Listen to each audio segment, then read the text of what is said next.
আবু হুরায়রা রাদিয়াল্লাহু তাআলা আনহু বলেন, কিয়ামতের দিন জাহান্নামে সবার আগে তিন ব্যক্তি যাবে জাহান্নামে।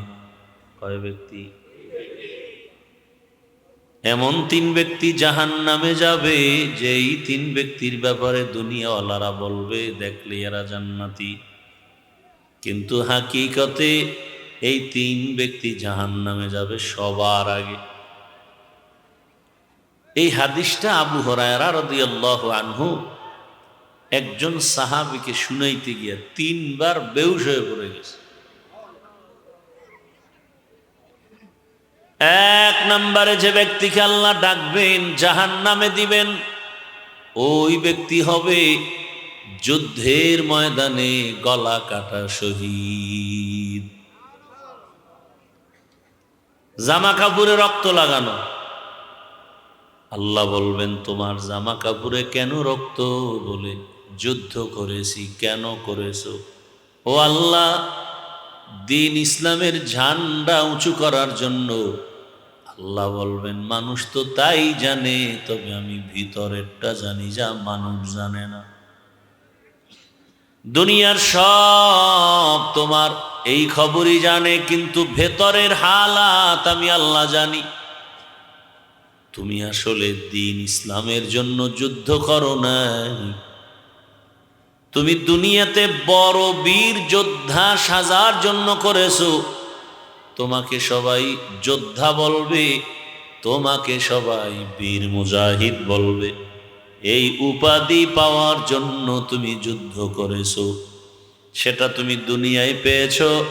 আজ আমার আদালতে কিছু নাই।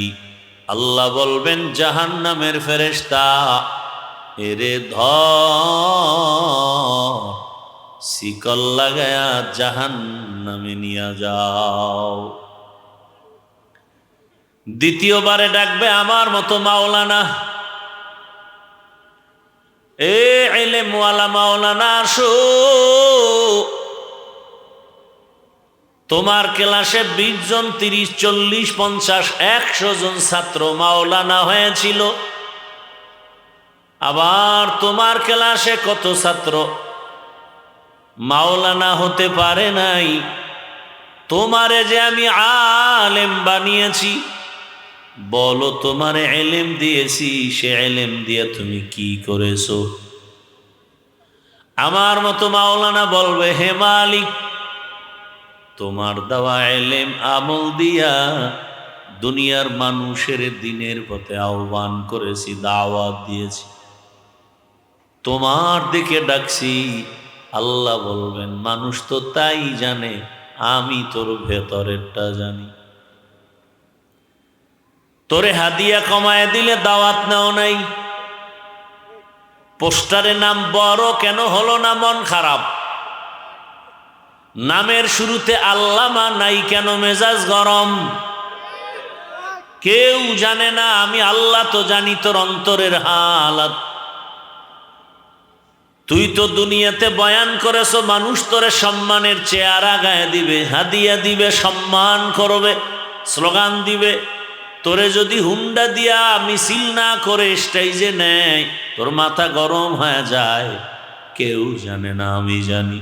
তুই দুনিয়া কামাইয়ের জন্য আমার ইলম ব্যবহার করেছো, লেবেল লাগাইছো ইসলাম,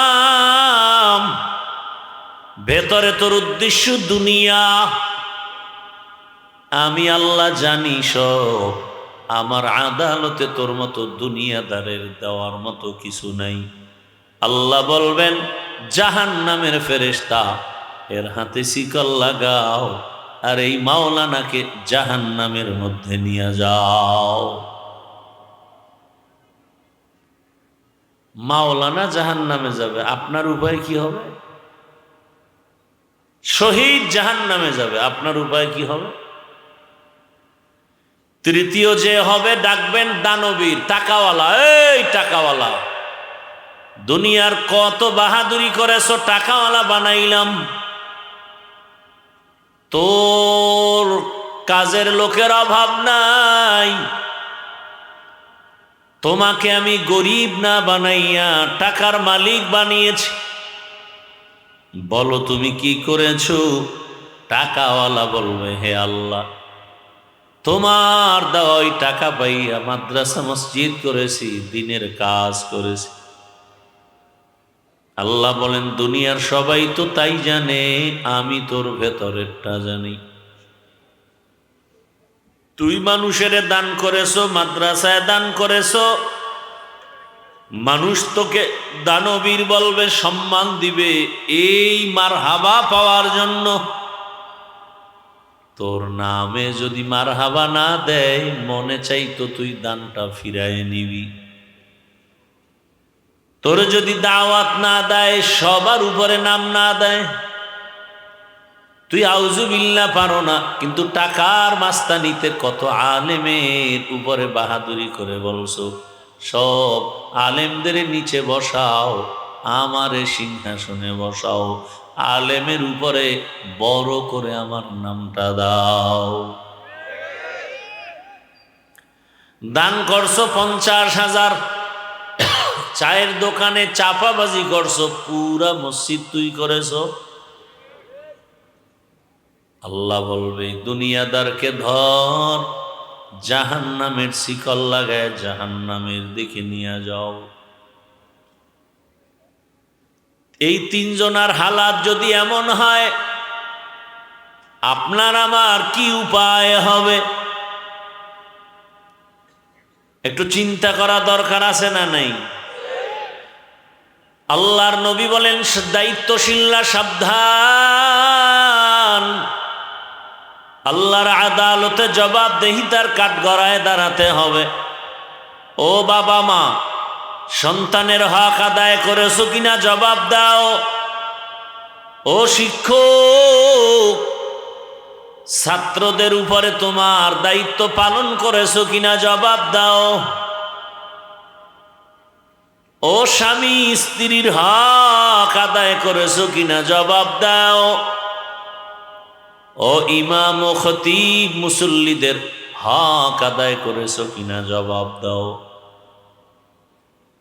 এভাবে আল্লাহ এক একজন ডাকবেন। একজন সাহাবী আবার প্রশ্ন করলেন, ইয়া রাসূলুল্লাহ, আমার মা নাই, বাবা নাই, ভাই বোন নাই, স্ত্রী সন্তান নাই, আমি একা, আমার কোনো দায়িত্ব আছেনি? রহমতের নবী বললেন, ও সাহাবী, আপনার দায়িত্ব কি জানেন? আপনার অঙ্গ প্রত্যঙ্গর দায়িত্বের জবাব দিতে হবে। হাসরের ময়দানে আল্লাহ জিজ্ঞাসা করবেন, তোমাকে দুটো হাত দিয়েছি, হক আদায় করেছো কিনা জবাব দাও। দুটো চোখ দিয়েছি, হক আদায় করেছো কিনা জবাব দাও। জবান দিয়েছি কথা বলার জন্য, আমার জবানের দায়িত্ব পালন করেছো কিনা জবাব দাও। অনেক গুনাহগারেরা আল্লাহর শাস্তির ভয়ে বলবে হ্যাঁ করেছে, আল্লাহ জানেন এ দায়িত্ব পালন করে নাই। আল্লাহ তখন বান্দার আসল জবান বন্ধ করে ঠোঁটকে বলবে কথা বলো, হাতকে বলবে কথা বলো। اليوم نختم على أفواههم وتكلمنا أيديهم وتشهد أرجلهم بما كانوا يكسبون دستگوید منچونی دزدیدم دستگوید منچونی دزدیدم لب گوید منچونی بوسیدم چشم گوید چیدم غمزه حرام گوش گوید چیدم سمرুল কালাম। আল্লাহ যখন বলবেন হাত কথা বলো, কথা বলতে পারবে হাত? দুনিয়াতে কোনো হাত কথা বলে না, আল্লাহর আদালতে হাত কথা বলবে। কারণ আমার আল্লাহর কুদরত এত পাওয়ার, দুনিয়ার সব মানুষ এক হয়ে যেটা বলবে হবে না, আল্লাহ যদি বলেন হবে সেটা সাথে সাথে হবে। দুনিয়ার মানুষ আমরা জানি গাছ কথা বলে না, কিন্তু এই গাছও কথা বলতে পারে কিনা? কার কুদরত? কাদের কুদরত দারি বর কামাল, আন্তা রব্বি আন্তা হাসবি জুল জালাল, তুহি কাদের জলিলুল্লাহ জাহাদার, বহর হালে তুহি মেরা নিগাহদার। হাত বলবে হে মালিক, কেমনে কথা বলবে এটা আল্লাহ বেহতর জানেন। আমরা এত বেশি পণ্ডিতি করলে আমাদের ইমানের নোকসান হবে, ক্ষতি হবে। সব বিষয় চালাকি করা যায়? চালাকি করে কি কয়? কয় যারে দেখি না তারে মানি না। বুদ্ধি কাকে বলে? বুদ্ধিজীবী বলে যাকে দেখি না তারে মানি না। এরকম পণ্ডিত আছে না নাই? তুই যে যারে বাবা ডাকো, এই বাবা যে তোর আসল বাবা তুই দেখছো? তো বাবা ডাকো কেন? হসপিটালে কত মা সন্তান বিক্রি করে দেয়, ওই সন্তান যে ঘরে গিয়ে আর একজনারে বাবা ডাকে, এটা তো আসল বাবা না। এরকম বেচা কেনা হয় কিনা? এখন তো মানুষ বেচা কেনা হয়,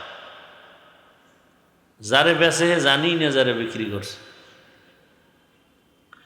আর এক দল আরো পশুর থেকে খারাপ মানুষ আছে, ওরা ভোটের আগের রাত্রে নিজে নিজে বিক্রি হয়। বাজারে গিয়ে মুরগি কিনবেন 500-1000 টাকা, একটা খাসি কিনবেন 20,000, গরু কিনবেন 1 লাখ, আর মানুষ ভোটের আগের রাতে বিক্রি হয় 500 টাকায়। বোঝা গেল এরা পশু না, পশুর থেকেও খারাপ। তো কুজাও সুন্নতে আহমদ কুজা, বা মুহাম্মদ কাইবুয়াদ নিসবতরা, মান আহাব্বা সুন্নতি কৌলে রসুল, মজদায়ে কা নামাই হাম কুন কবুল। শামসুল হক ফরিদপুরি রহমতুল্লাহ আলাইহি আয়ুব খানের মতো পাওয়ারওয়ালাকে বলছিল, হে আয়ুব খান, টাকা দিয়া গরু কিনা যায়, শামসুল হকরে কিনা যায় না। তখন তো এত দুঃসাহস ছিল না। এখন তো মানুষের ভেতরে দুঃসাহস এত বেশি, বেয়াদবি এত বেশি, গাদ্দারি এত বেশি। কুকুর মারলে কষ্ট পায়, মানুষ মারতে কষ্ট পায় না।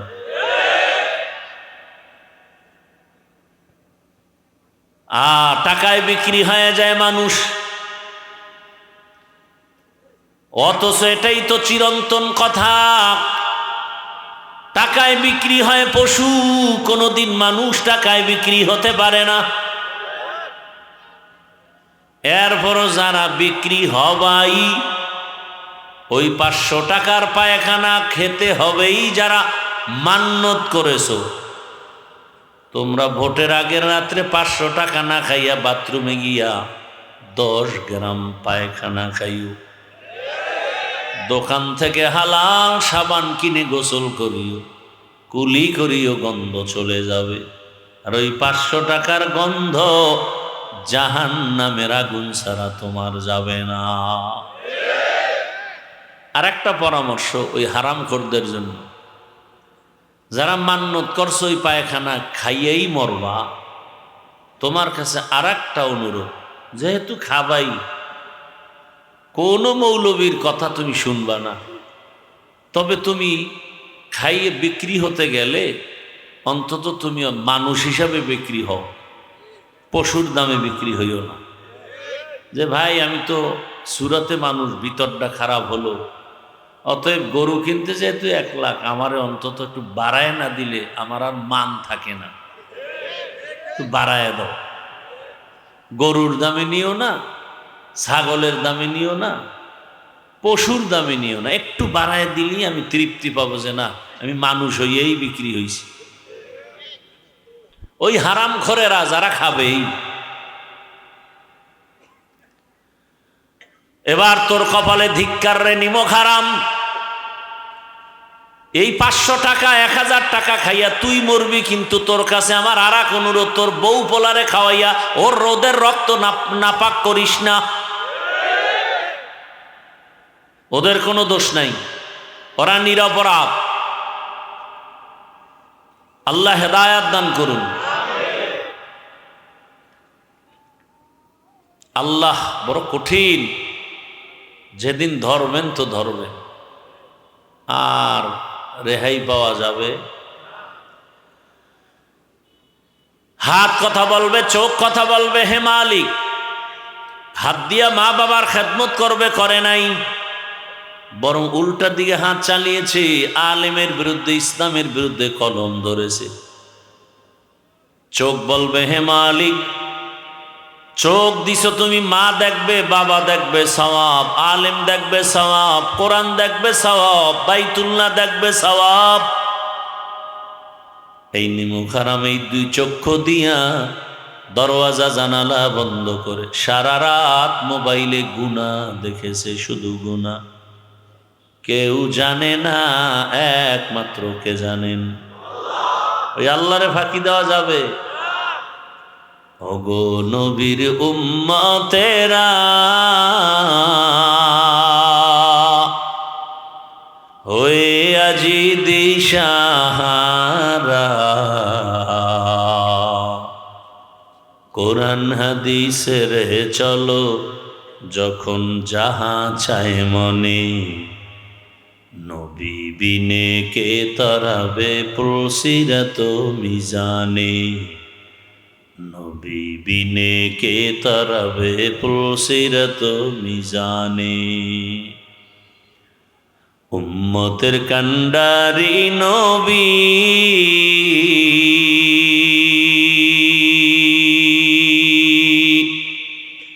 কাঁদছেন উম্মতের লাগি,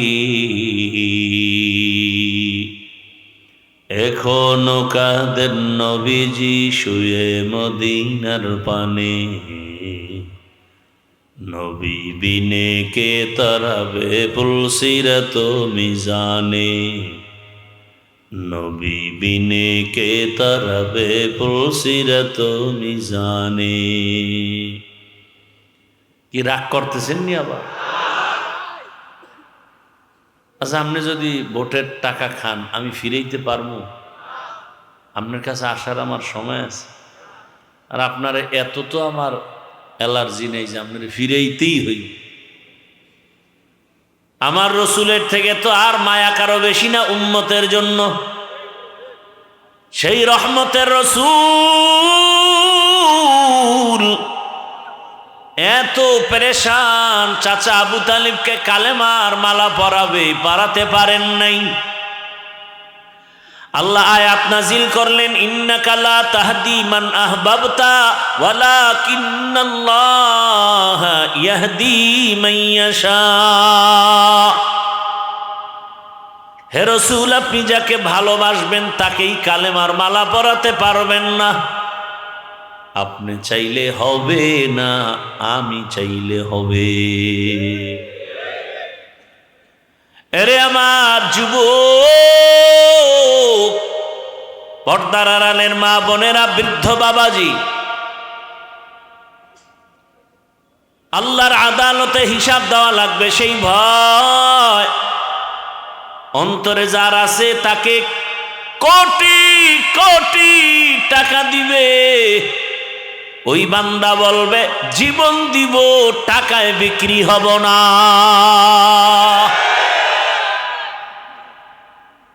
এইবার কইবে যে গুলি আসবে, গুলি আসলে কোনো চিন্তা নাই,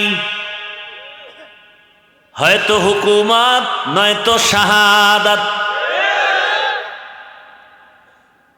বাংলাদেশের ইতিহাসের পৃষ্ঠায় স্মৃতির পাতায় যার রক্তের ইতিহাস গড়ে গেল। বাংলাদেশ যতদিন থাকবে এই স্মৃতি ততদিন থাকবে যে একজন যুবক নাই পাওয়ার, নাই টাকা, টাকার ক্ষমতা নাই, কোনো পাওয়ার নাই, কিন্তু কোনো মাস্তান টাকা দিয়া কিনতে পারে নাই। জীবন দিয়া গেল একাতরে, সবার মাথায় হাত, নাস্তিক না রাম বাম সব, যারে নিয়ে এতদিন টক শো, এতদিন কত স্লোগান, এতদিন কত স্বপ্ন, ফট করে জানতে পারলো এই বান্দার কলিজার মধ্যে ইসলামের আগুন জ্বলে, তাওহীদের আগুন জ্বলে। এ কারণে দুনিয়ার আগুন জ্বললে তো টাকায় বিক্রি হতো, আল্লাহর দ্বীনের আগুন যার সিনায় আছে ওই বান্দা দাড়ি না রাখলেও কারো কাছে টাকায় বিক্রি হবে না। এখন নাস্তিকেরও মাথা গরম, এই হাদিরে লই আমরা ঘুরছি, রামবামের মাথা গরম, গরম হয়ে তো মাথা ঠান্ডার দিকে, এখন যে আসলেই তো সে ঠিক পথেই ছিল। গোটা দুনিয়াটাকে চরম শিক্ষা দিছে আর যুবকদের সবক দেয়া গেছে। এই যুবক, বেহায়ার মতো যারা টাকার পেছনে দৌড়াও, তাকায় দেখ, হাদি রাস্তা দিয়া হাঁটে, মানুষ এসে টাকা হাতে দিয়া দেয়। এই টাকার গোলামেরা পায়খানা খাওয়ার জন্য দৌড়াও দিনরাত, চেহারাটা ভূতের মতো করে ফেলেছো, ঘুম নাই, খানা নাই। আরো কি বলছে, আমার টাকা না দিলে মেরে ফেলবো। দাঁড়ায় রইছে, কথা বলতেছে, একজনে 50,000 টাকার বান্ডিল দিয়া কয় নাও। সারা ওয়ার্ল্ডের থেকে টাকা আসে তার অ্যাকাউন্টে। এটা কি পাওয়ারে? হ্যাঁ, যুবকের শিক্ষা নেওয়া দরকার। যারা সারা রাত মোবাইলে আকাম করে জীবনকে ধ্বংস করতেছে, টাকা তোর পেছনে ঘুরবে, তুই কেন টাকার পেছনে ঘুরো? মানুষ কলিজা দিয়া টাকা দিস, কথা ঠিক না? গোটা দুনিয়া তাকায় ছিল, কি পরিমাণ সম্মান আল্লাহ দিয়েছেন, টাকার কারণে না, ক্ষমতার কারণে না, নৈতিকতা আর সুন্দর আদর্শ, সুন্দর চরিত্র। গোটা দুনিয়াতে আজ ডাক্তার জাকির নায়েকরে কে না চিনে, কে না জানে, হোমিওপ্যাথিক ডাক্তার। টাকার গরমে কেউ চিনে না, ক্ষমতার গরমে চিনে না, একমাত্র সুন্দর চরিত্র আর নৈতিক আদর্শের কারণে তাকে স্যালিউট করে, সবাই সম্মান করে। কথা ঠিক নেই? আমিও চাই তুমি যুবক হাদির মতো দাঁড়াও আর হুঙ্কার দিয়া বলো, মৃত্যু জীবনে একবার হবে, তবে শাহাদাতের মরণ চাই। কোন বেঈমান আর নাস্তিকের কাছে মাথা নত করে মরতে চাই না। ভয় পাইতেছ না? তোরা 100 যুবক স্লোগান দিলে কোনো পৃথিবীর কোনো মাস্তান সামনে দাঁড়াইবে সেই সাহস আছে? তোরও সাহস নেই, কেন তুই তো পচা পায়খানা খাইতেছ, সারা রাত করতেছ মোবাইলে জেনা, সারাটা রাত জেনা করো, চোখের জেনা, হাতের জেনা, জবানের জেনা, অন্তরের জেনা, সেই ইমানের পাওয়ার আসবে কি করে? তোর উপরে মা কিন্তু অভিশাপ লাগায় রাখছে, হঠাৎ করে দেখবি চাকার তলে মাথা ঢুকে গেছে, কারণ তোর মা তোরে ভয় পায়, তুই এত বড় বেয়াদব। মা কলিজার টুকরা, সে তোকে ভয় পায়। এই যে কথাগুলো বলতেছি তোরে, তোর মা বললে তো তুই জায়গায় আগুন লাগাই দিতি। এখন তোর বাবায় যদি বলতেই কথাগুলো, তখন আগুন লাগাই দিতি, তোমার মতো বাপ লাগবে না। মা এত ভয় পায় তোমাকে, তুমি এত বড় চরিত্রহীন বেয়াদব যে মা তোমাকে ভয় পায়, তোমার কপাল কত খারাপ। বাবা ভয় পায়, আমি কয় অনেকে, হুজুর সন্তানটারে লাইনে আনতে পারি না। আমি বলি কানের পর্দার উপরে থাপ্পড় দিবেন, জুতার বাড়ি মারবেন, সমস্যা কোথায়? শাসন করেন, হুজুর ওই কইেন না, মাইরে আমি খাবো, চামড়াটা তুললে ফেলাইবো জাগাত। আর তাই তো হচ্ছে সোনার বাংলায়। সন্তান বাবাকে জবাই করে, সন্তান মাকে জবাই করে। কে বলবে তোমাদের এই কথা? আমার কপাল ভালো যে আমি বলতেছি আর তুমি চুপচাপ শুনতেছো। এটা আমার কপাল, আমার কপাল ভালো, শুকর আল্লাহর কাছে। জুমায় বলুক না কোনো ইমাম সাহেব আগামী শুক্রবার তুফান শুরু হয়ে যাবে মসজিদে, কমিটি বলবে 1 মাসের ছুটি। বলবে কেন? বলে শিয়ালের হাতে মুরগি আমানত। কি শিয়ালের হাতে মুরগি দিলে যা হয়, সুদখোর ঘুষখোর বেনামাজির হাতে মাদ্রাসা মসজিদের চাবি দিলে তো তাই হবে। দিছে কারা? জিব্রাইল। কারা দিছে? হ্যাঁ, আবার সামনে দিও, আসতেছে দেওয়ার টাইম। আবার শিয়ালের হাতে মুরগি দাও। আমার কলিজার যুবকদের বলছি, যুবক, পেছনের ইতিহাস পাল্টায় ফেলো, নতুন করে তুমি দাঁড়াও। নতুন ভাবে একজন যুবক সততার ভিত মজবুত করে দাঁড়াও। ডাক্তার হলেও তোমাকে গোটা দুনিয়ার মানুষ ডাকবে আর বলবে কি চাও, দেওয়ার জন্য রেডি। ইঞ্জিনিয়ার হলেও সম্মান, প্রফেসর হও সম্মান, তুমি ওসি ডিসিএসপি হও সম্মান। সম্মান পেতে হলে 3টা জিনিস রেডি করো: সুন্দর চরিত্র, আর তোমার সুস্থতা, আর তোমার 3 জায়গার দোয়া। সুস্থ, চরিত্র ভালো, এরপরও বেশি আগাইতে পারবা না 3 জায়গার দোয়া না থাকলে। কয় জায়গার দোয়া? 1 নম্বরে মা বাবার দোয়া, 2য় শিক্ষকের দোয়া, 3য় উলামায়ে কেরামের দোয়া। এই 3 জায়গার দোয়া থাকবে না, উল্টা যদি বেদবি করো মরার আগে বিছানায় পঙ্গু হয়ে যাবি। লিখে রাখ, মৃত্যুকালে পানি দেওয়ারও লোক থাকবে না তোর পার্শ্বে। আল্লাহ হেদায়াত দান করুন। ওই মা বাবার দোয়া নিয়ে আগাইও রে যুবক, শিক্ষকের দোয়া নিয়ে সামনে আগাও, উলামায়ে কেরামের দোয়া নিয়ে আগাও। আমার পরে বয়ান করবে কেউ? উলামায়ে কেরামের দোয়া নিয়ে আগাও পেছনে। আচ্ছা, আমার মনে শখ আছে, পার্কে গেলে জানি কি মজা, যাইতে পারি না, একটা শখ। তোমরা যারা গেছো তোমাকেও তো তওবা করা উচিত যে হ্যাঁ গেছি তো, এবার তওবা করি। তোমার মনে শখ, তুমি সারা রাত মোবাইল চালায় মজা নিবা, নিছো তো, এবার তওবা করো। আমরা তো নেই নাই। তুমি দাড়ি কেটে মজা নিয়েছো, এখনো কি তোমার আশা পূরণ হয় না? এবার ফিরো। আর কত? ঘুমের মধ্যে লাশ হতে তো আর সময় লাগবে না। অনুরোধ করে বলছি রে বাবা, এখনো যদি কেউ বলো হাফিজ ভাই আশা পূরণ এখনো হয় নাই, তাহলে আমাকে বল, আর কতদিন পার্কে পার্কে দৌড়ালে তোর আশা পূরণ হবে বল? আর কত রাত মোবাইল চালাইলে আশা পূরণ হবে? আর কতবার দাড়ি কাটলে নামাজ ছাড়লে আশা পূরণ হবে? আর কতবার পার্কে পার্কে ঘুরলে আশা পূরণ হবে বলো? এবং এ কথাও বলো তোমার হায়াতের বাকি আর কতদিন? মরণ থেকে যতই পালাও মরণ তোমায় নিবে ঘিরি, যদিও সুদূর আকাশ পানে লুকাও সেথায় লাগিয়ে সিঁড়ি। নদী পথে নৌকা চালাও ও মাঝি ভাই, বেলা ডোবার আগে আমি ওপার উঠতে চাই। ডুবে গেলে বেলা রে আর উঠে না, ভেঙ্গে গেলে মেলা রে আর জমে না। পর্দার আড়ালের আম্মা জানেরা, বোনেরা, আপনার মতো মায়ের গর্ভ থেকেই তো হাদি নামের সন্তান জমিনে আসছে।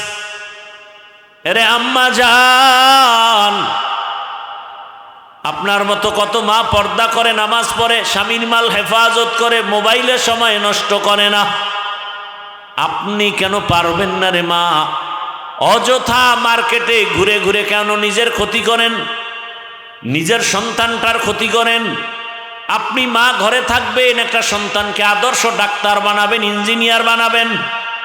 ওই ডাক্তার সাহেব বড় হইয়া ডাক্তারি করবে, রুগী দেখবে, আজান হলে নামাজে যাবে, তেলাওয়াত করবে, মা বাবার জন্য কোরআন তেলাওয়াত করে দোয়া করবে, জীবন দনজনার ধন্য হয়ে যাবে। এরে আম্মা জান, এখনো সময় আছে, তওবা করেন। যুবকেরা তওবা করো, আল্লাহর কাছে মনে মনে বলো, হে মালিক, আমার মতো কত যুবক জেনারেল লাইনে স্কুলে পড়ে, কলেজে পড়ে, নামাজওয়ালা অভাব নাই।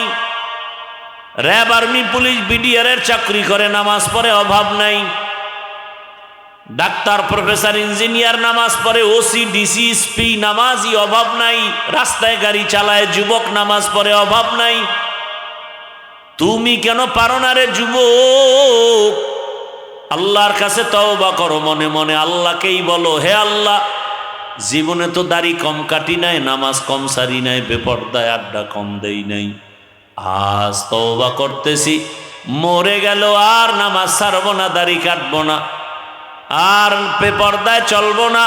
মা বাবার দোয়া, শিক্ষকের দোয়া, উলামায়ে কেরামের দোয়া নিয়ে নবীর আদর্শ মেনে চলবো। তওবা করার মতো যদি কারো অন্তর তৈরি হয়, মুনাফিকি যদি অন্তরে না থাকে, খাঁটি তওবার নিয়তে দুটো হাত আমার আল্লাহকে দেখায়া দেয়। আয় আল্লাহ, হাতগুলো কবুল করে নেন, তওবা কবুল করে নেন, তওবার উপরে মজবুত হইয়া চলার মতো তৌফিক দান করেন। আমিন। আলহামদুলিল্লাহি রাব্বিল আলামিন। والصلاة والسلام على سيد الأنبياء والمرسلين وعلى آله وأصحابه أجمعين. يا أرحم الراحمين، يا أرحم الراحمين، يا أرحم الراحمين. رب ارحمهما كما ربياني صغيرا. اللهم إنك عفو كريم تحب العفو فاعف عنا. اللهم إنا نسألك رضاك والجنة ونعوذ بك من سخطك والنار. يا الله, এই সুন্দর আয়োজন, বেহেশতের বাগান আপনি কবুল করে নেন। ওলামায়ে কেরাম, মুরব্বী, হাজী সাহেব, যুবক, ছাত্র, মা বোনদের কবুল করে নেন। মাদ্রাসা কবুল করে নেন। আয়োজনকারী, সহযোগিতাকারীদের কবুল করে নেন। রব্বুল আলামিন সারা দুনিয়াবাসীকে মাফ করে দেন। প্রবাসীদেরকে হেফাজত করেন। বাংলাদেশ শান্তির দেশ বানায় দেন। আয় আল্লাহ, দিলের ন্যাক আশা পুরায় দেন। বাংলাদেশকে দ্বীনের জন্য কবুল করে নেন, ইসলামের জন্য কবুল করে নেন। ওলামা মাশায়েখদের এক বানায় দেন। রিয়া, হাসাদ, কিবির দূর করে ইখলাস দান করেন। সুন্নাত ওয়ালা ইজ্জতের জীবন দান করেন। আয় আল্লাহ, মা বোনদের আবেদা বানায় দেন, নেককার বানায় দেন, নামাজি বানায় দেন। সন্তানগুলোকে আপনি আদর্শবান বানায় দেন। লেখাপড়া পরীক্ষার্থী যারা কামিয়াবি দান করেন। আমার যুবকদের দিনের খাদেম বানায় দেন। মোবাইলের গুনাহ থেকে আমাদেরকে হেফাজত করেন। দিলের ন্যাক আশা পুরায় দেন। মাদ্রাসা মসজিদ কবুল করে নেন। মুখালিফের মুআফিক বানায় দেন। ওলামা তোলাবা উম্মতের অন্তরে ইজ্জত, মুহাব্বত, রওব বাড়ায় দেন। ফাসাহিল ইয়া ইলাহি কুল্লা সা'বিন বিহুরমাতি সাইয়্যিদিল আবরার সাহিল বিফদলিকা ইয়া আজিজ। আয় আল্লাহ, সমস্ত কাজে বরকত দান করেন, সময়ের মধ্যে বরকত দান করেন, জাহেরি বাতিনি দুশ্মনের মোকাবেলায় বিজয় দান করেন। আয় আল্লাহ, আওয়াজে কথায় রুহানিয়তে স্পষ্টতা, রওব বাড়ায় দেন। মুখালিফের মুআফিক বানায় দেন। আয় আল্লাহ, ইজ্জতের সাথে নিরাপদে সারা দুনিয়ায় খেদমতের জন্য কবুল করে নেন। আয় আল্লাহ, সমস্ত গুনাহ থেকে হেফাজতের ব্যবস্থা করে দেন। আমাদের মা বাবা মুরব্বীরা যারা দুনিয়ায় নাই, কবরস্থ তাদের কবর জান্নাত বানায় দেন, যারা বেঁচে আছেন হায়াত বাড়ায় দেন, অসুস্থ যারা সুস্থ বানায় দেন। আয় আল্লাহ সুন্নাতওয়ালা জীবন দান করেন। আয় আল্লাহ মুখালেফের মুআফিক বানায় দেন। আয় আল্লাহ বরকতি রিজিকের ব্যবস্থা করে দেন, অভাব দূর করে দেন, ঋণ আদায়ের ব্যবস্থা করে দেন।